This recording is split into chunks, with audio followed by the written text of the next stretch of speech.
Human behavior.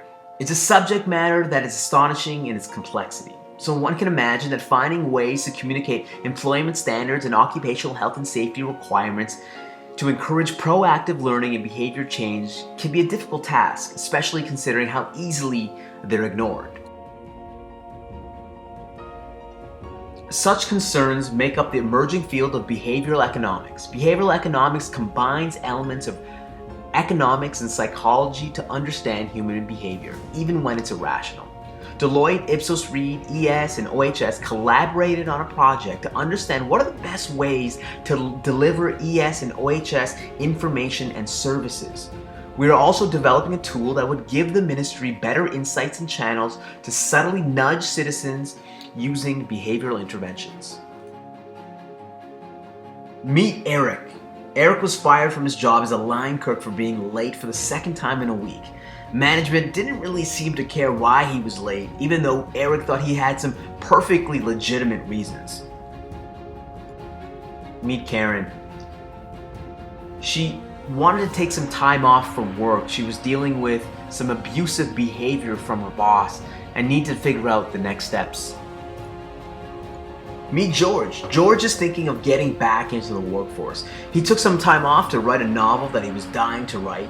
He doesn't really know what he wants to get back into, but just the other day he saw a promising new opportunity. Deloitte and the Ministry of Labor have developed a tool that will help understand, relate, and engage with citizens. We've cut the tool into 3 different ways: when, who, and how. When is about the moments that matter, which will help you navigate through the different stages of one's career. Who is really understanding your target audiences? Who are they? What are their demographic and behavioral characteristics? What is their learning style? Are they digitally literate? What is their risk tolerance? These are some of the information that we're going to gather from the survey.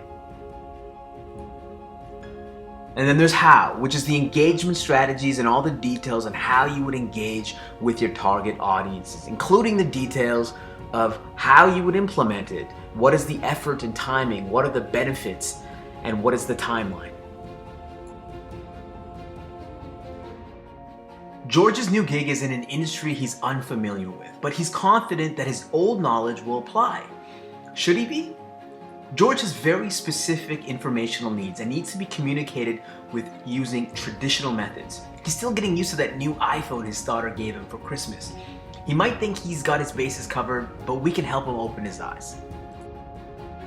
Karen knows that there are resources available through the ministry to help her. When she looks it up online, all she sees is legal language and nothing appears to apply to her directly. The way that information is communicated can drastically shift the action that it drives. We can help Karen unpack the situation that she's facing using messaging that resonates with her. There's no question that Employment Standards has the information that Eric needs. The question is, how accessible is that information? We need to be able to find Eric and to give him the information that matters to him in a way that he wants to receive it. Eric sends a text to his friend to let him know that he was just fired.